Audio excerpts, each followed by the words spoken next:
With that being said, let's bring in my co-host for tonight. Please welcome to the show, Mr. Alex, the bench warmer. How are you tonight, sir? I'm doing okay. Just got back in from a pre-release. I pulled some wild cards at that store, so that was kind of cool. But yeah, I'm just ready for this actual set to drop, so I can start building, filling out my collection and actually building decks. How many pre-releases did you hit? Joke's on you. I only went to 2. Oh, One wow. on Friday, one today. Nothing on Saturday, but I will be at mine that I run on Monday tomorrow, and then RAW's on Tuesday.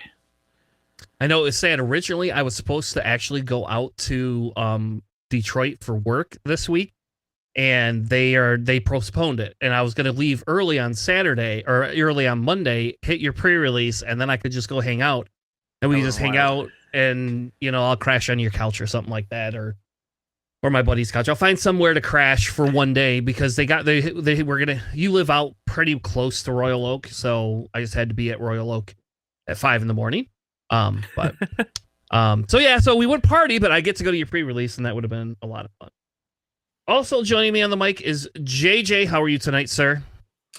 Doing all right. I had planned to go to 2 separate pre-releases this weekend. Unfortunately, I had my daughter get hurt, which we had to take care of her this weekend. Unfortunately, she broke 2 pinky toes on her toe, and we got to get her into a boot.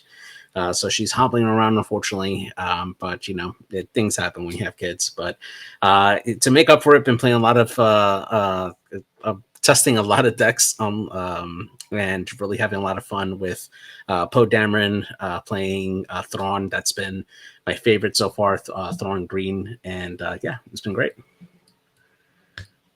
Awesome. I went to 3 pre-releases, one that I ran and 2 other ones. One was pretty, I'll just say not my favorite. There was no prize support outside of OP packs, so that was a little odd. But we had a good turnout at everyone we went to. Everyone we went to had more than 16 people. The last one we went to was last night. They had over 26 people playing there, and that was a lot of fun. I was very against running Vader just because I did not want to be that guy that ran Vader like everybody else. And so the first pre-release I went to for mine, I ran Thrawn Green, which was super fun. I did okay with it. I went 2 and 2. And that was it was a little sad, but there was a Kaz deck that really could just push damage through no matter what. And stuff like that. So it was fun. And then I ran, the second pre-release, I ran a Ray Yellow, which I don't know. I guess it's, or not Ray. I'm sorry. What's the one that you predicted? Rose. There you go. Rose. Rose. Yeah. I ran Ray Yellow in this one. No, I ran Rose Yellow. And she was like at first I was like, I don't care about her ability. I just really I have the synergy. And then 3 out of the 4 games, her ability mattered every game. I only lost 1 game.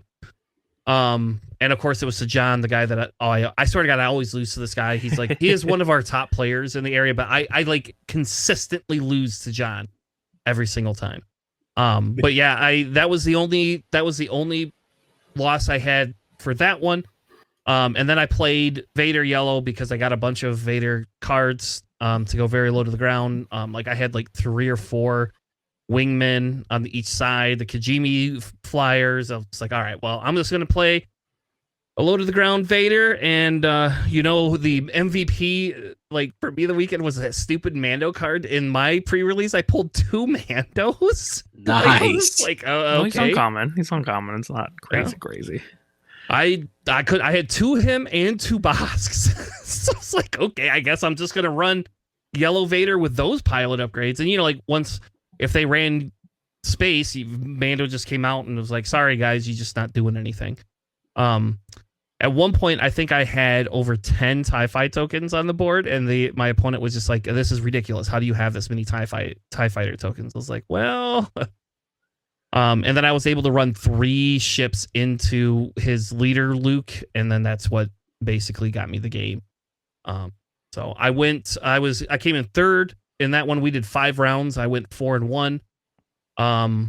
There was one other guy that was 4-1 with me, and then there was John went 5-0. So, and John was my one loss again, and he was running Vader blue, and it came down to one stupid action and not being able for me to pull one of my 5 Sentinels that I had in my yellow deck, and just wasn't able to stop him. So that was fun.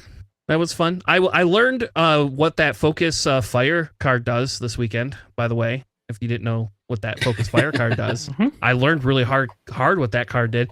I had an opponent pass. Like, they used all of their units, and then they just let me swing in with all my TIE fighters, and I had one TIE fighter left, and I flipped Vader to put him on there, and they Focus Fired it. And I was like, sad day. I was very sad by that. My Vader was very sad. I learned very quickly to play around that card. So, but other than that, I think pre-release weekend was fun. I will say I am not a fan of Carbonites anymore. And next set I'm going to buy one, and that's it. And screw everybody who had better luck than me. So, how many did you buy? What do you mean you're only going to buy one? You bought 3? Jesus, man.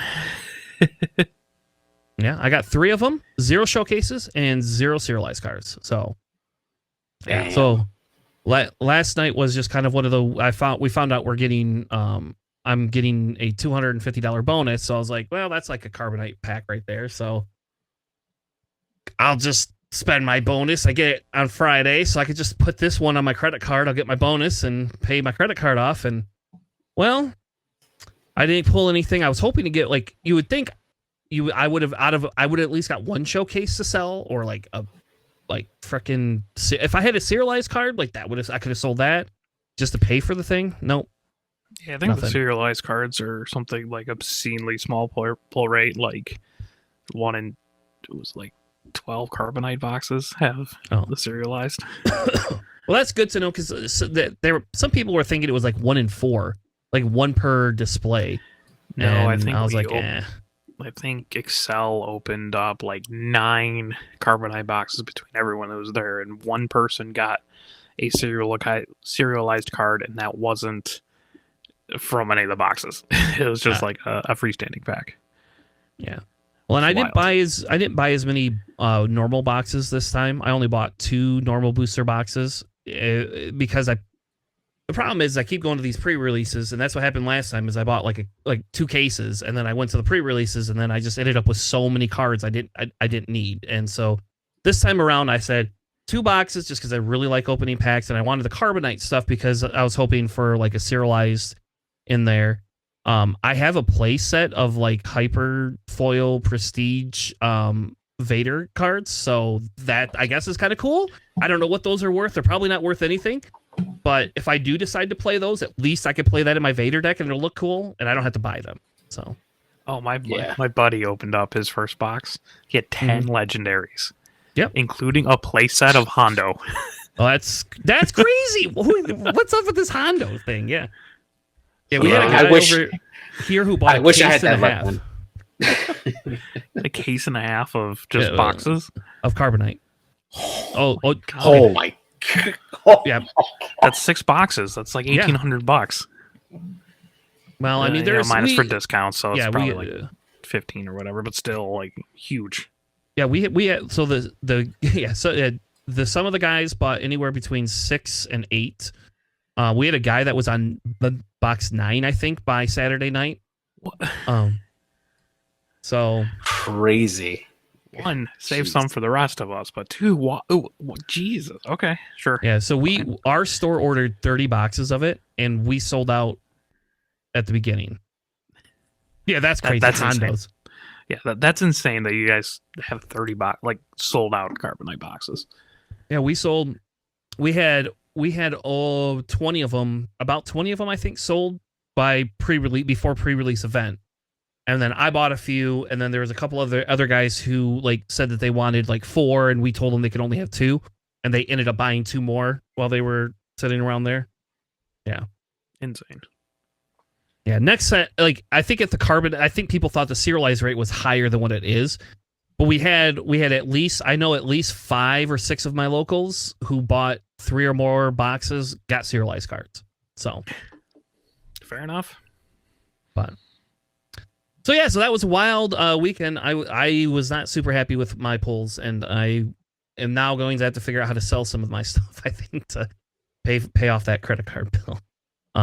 But yeah, it is what it is. So it's like it's fun opening them. I will tell you, it's a lot more fun to open those prestige packs or those carbonite packs than like anything else. Like holy crap! Like so, like I have a prestige, whatever the highest non-serialized of like Devastator, Executioner, and Annihilator. I have all three of those too. Just the Like, foil versions of them. Yeah, just crazy. And the best was, and I didn't know this. My son actually told me this. The Vader leader card, that Victor leader. There's the red. I think it's the red 3 or the red 5. The cards you could put them next to each other and they match. I have both foils of those, so that's hilarious. Like I feel like taking them and like getting those like I don't know whatever people do with them to put them in those cases and hanging them on a wall because they look cool together. Like holy crap, do they look amazing together? You can do the same thing with the Phantom and the Ghost. Can you? I think I have a Phantom and a Ghost. I don't think they're both foils though. So I do have a Ghost foil, but Phantom and Ghost, and then there's one other one that you can do like side by side. They're like the same thing. I'm blanking on it, but like yeah, that's really cool. I'm such a sucker for those kinds of things. Yeah, they just look like he put them together and he's like, see, at least you got this. I think it's like Home 1 in Red Leader or something crazy like that.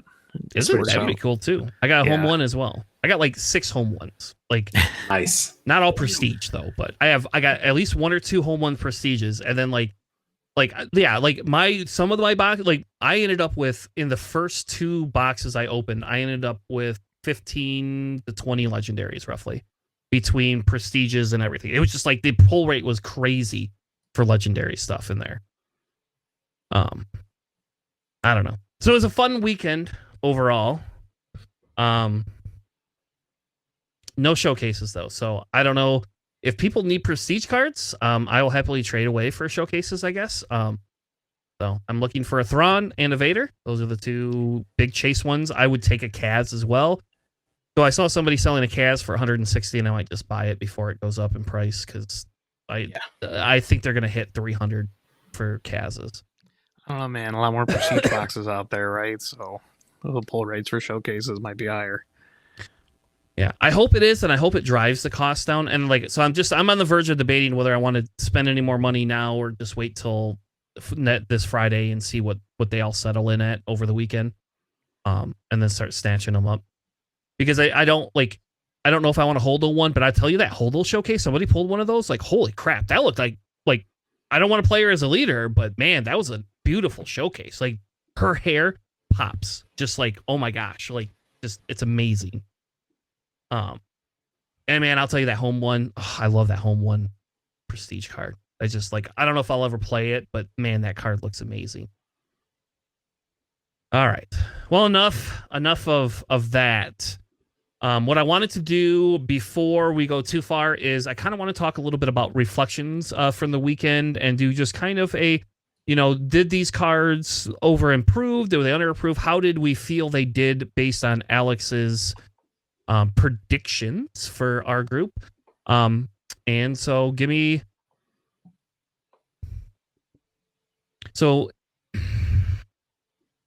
sorry, I've talked all weekend and I'm very tired. And we lost an hour this weekend. Yeah, we did. Hold on, now I got to write this stupid time down.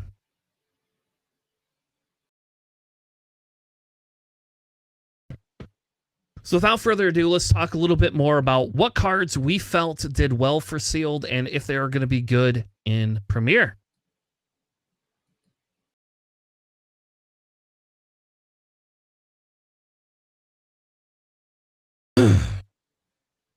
Welcome to our discussion on, I don't know, like sealed cards. Did they perform? Did they not perform? All of that fun stuff. We're going to talk a little bit about some of the cards I felt were like overperformed this weekend comparatively that were really, really good.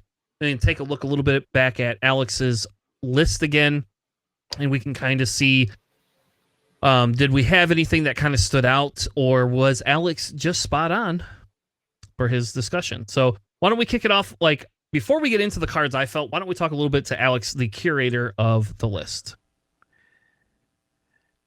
What do you want me to talk about? Any cards that I thought overperformed, or what?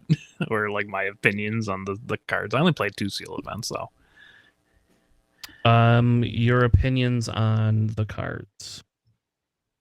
Well, and if you were accurate or not. I think I was relatively accurate. Nothing really honestly surprised me too much in any of the packs. Like the cards that I thought would be pretty good were, performed well enough for me. I don't think there was one that really like stuck out as like, wow, this was significantly better than I thought it would be.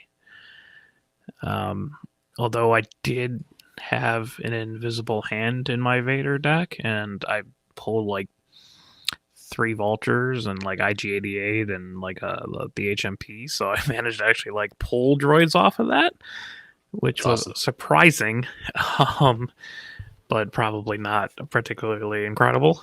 It just happened to work pretty well.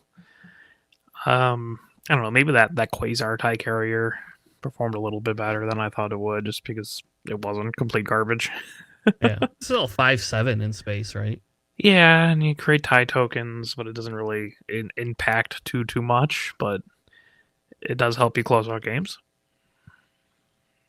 Yeah, that's fair. Yeah.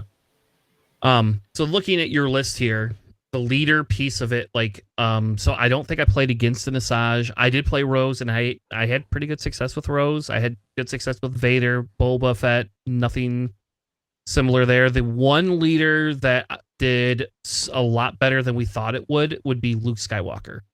Luke Skywalker, they're topped almost every one of the events if they got decent pulls for him. But there was like, we had a guy swing for 13 with his Luke Skywalker every time, and there was just like no stopping some of it. And the Luke being able to do some of that damage was able to keep some of the decks that had like units that had lower health but higher output off the board like crazy. Luke's ability was very, very, very relevant. Him coming out on 6 really sucked. But we saw quite a few of the Luke decks do decently well. At least Luke green decks did decently well. I won't say the Luke blue deck did very good at all, but the green ones did. I'm glad you had Luke's by you, because all of them by us didn't do well.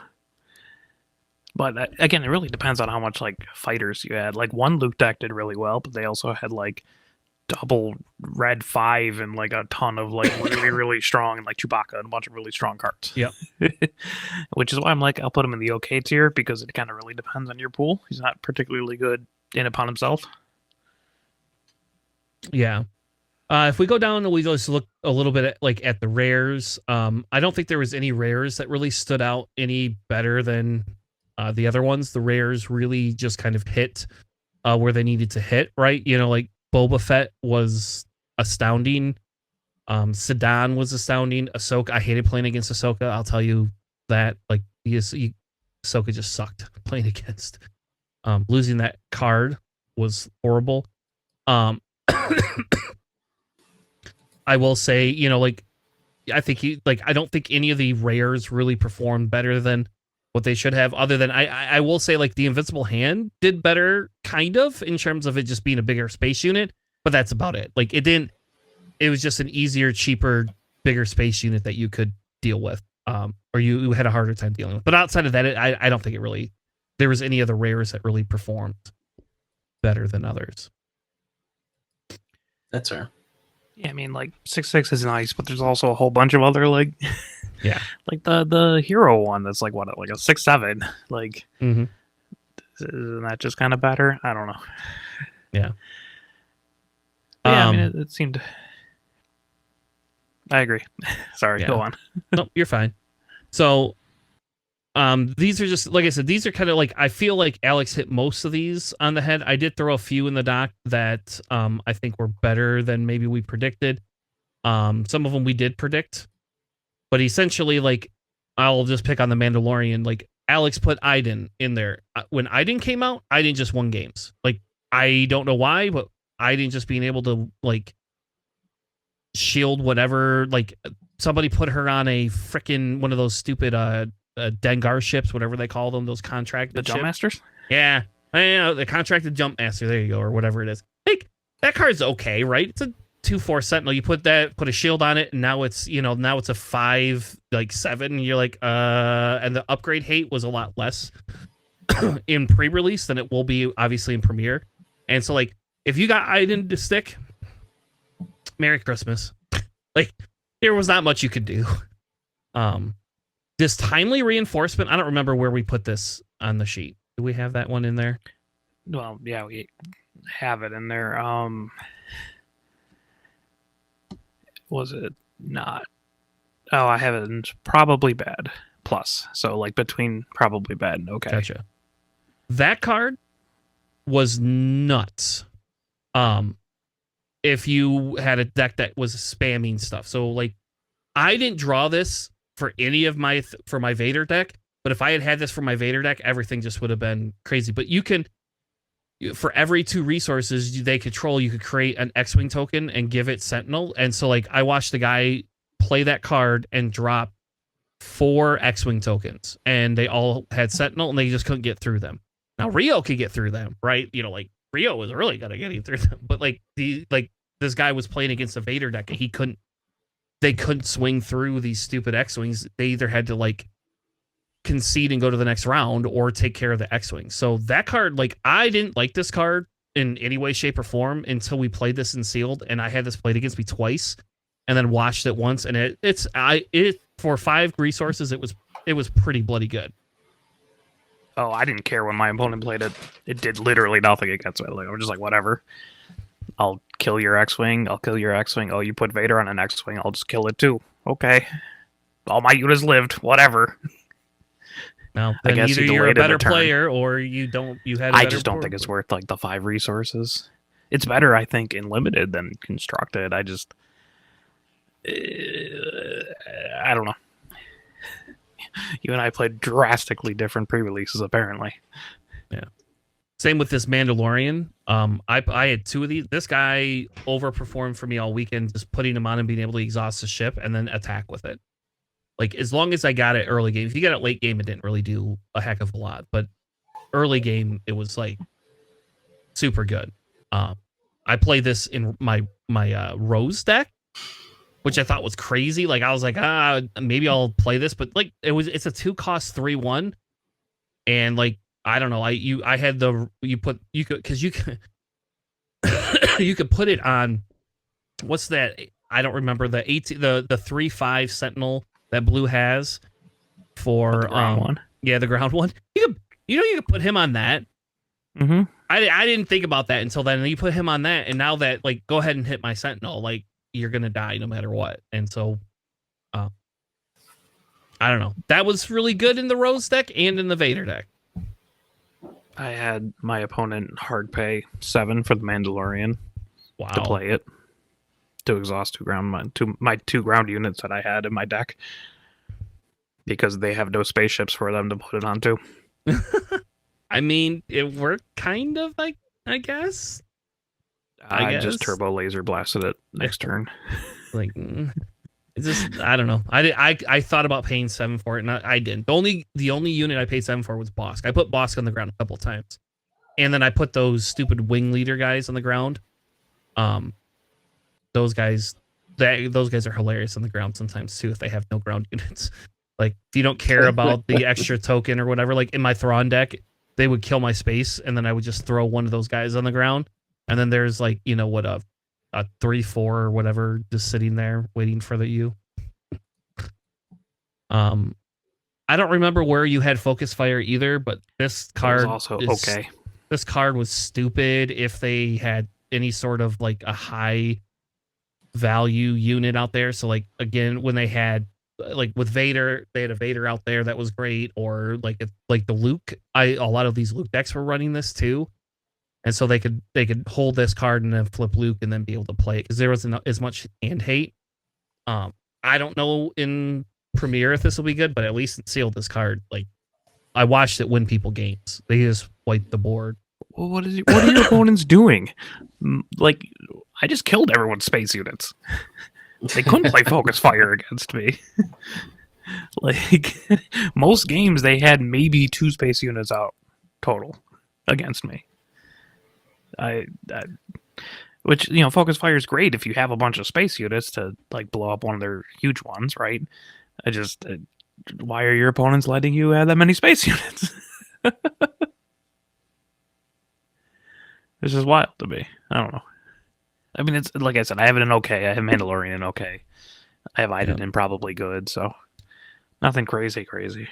Yeah, and this Sidarian guy was like, that guy was sweet. Like, but I think you had him in probably good. So like he was this hands down was like the VIP for my deck, both of my yellow decks. Yeah, like I got careless position that takes up their pilot spot. Yep, I got 2 of them in 2 different pre-releases. Like it was like my Rose Wild. deck had 2 of those, and my Vader deck had 2 of them. So I was like, all right, I'm gonna play this guy because this guy's crazy.